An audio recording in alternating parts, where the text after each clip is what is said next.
Hello guys, in one of my videos I've done a review on this product that it could help or improve your Peugeot 208.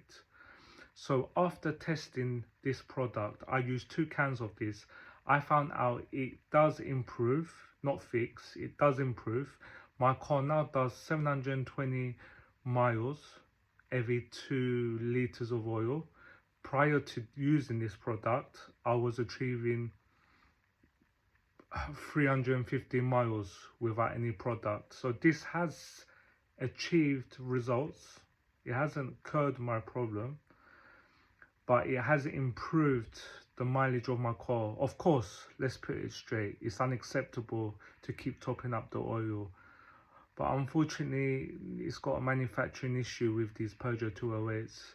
But I'm gonna move on to another product. Bear with me 1 second while I get it. This one, guys, I'm gonna try this to see if this one improves, if I can get more mileage. So this is called at-205 Reseal. It's got very good reviews.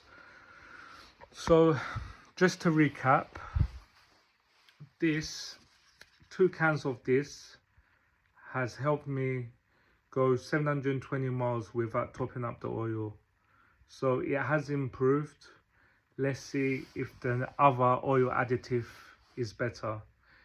Guys, please like and subscribe to the channel and keep an eye on the next video I make. Thank you for watching.